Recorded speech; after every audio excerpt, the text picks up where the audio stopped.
Well, I can't understand why, when the virus obviously came from a military laboratory in China run by the Chinese People's Army, escaped from that laboratory, why you would copy the Chinese communist solution, that is the lockdown, to dealing with that problem. It just seemed to me to be ridiculous, and I remember writing that at the time.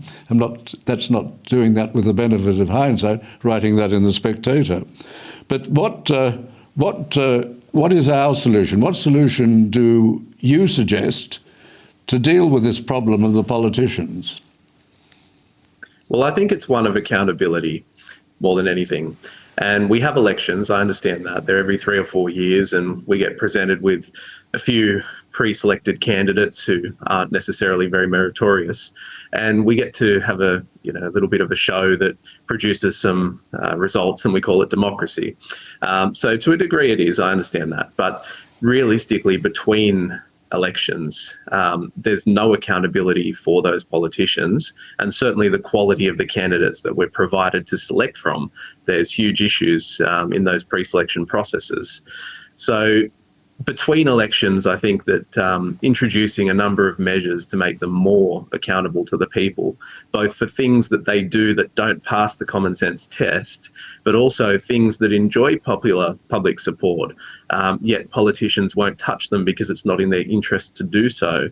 There needs to be some mechanics by which those things can be brought to the forefront of discussion, and that people can force, with appropriate thresholds of support, of course, but can force those outcomes.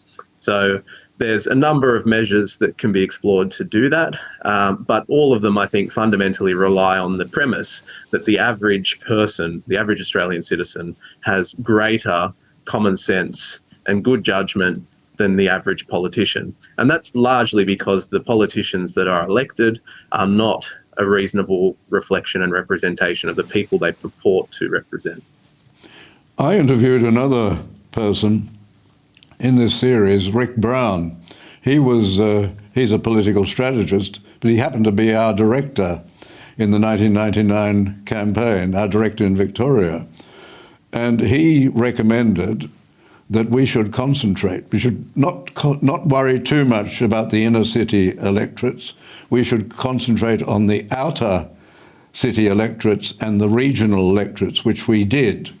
And those were the electorates which tended to vote no. In fact, most of them voted no. There were only, there was a small number of electorates. Only about 28% of the population, of the electorates voted yes. And they were concentrated in the inner cities. And those are you could often call them the teal electorates. This is where the elites are.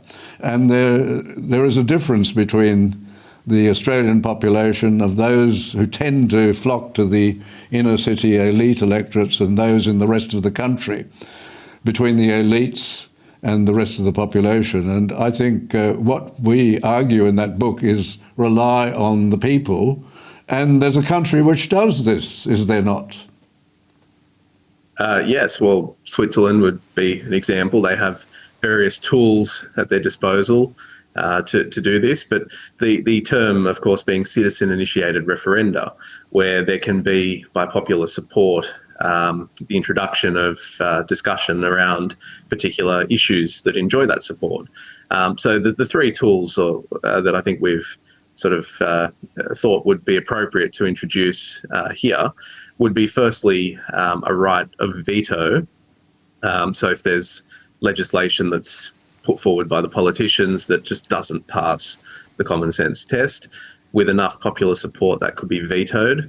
And then also the ability to propose legislation as well. So yeah, again, where something enjoys popular support, but politicians just won't touch it for whatever reason, the ability to introduce that. But I think that also goes hand in hand with reforming the system by which the candidates are pre-selected. And if they're going to enjoy large amounts of taxpayer funds, I think there needs to be an obligation there to implement some reforms where the people who are put forward, it will result in a situation where the people put forward are more meritorious.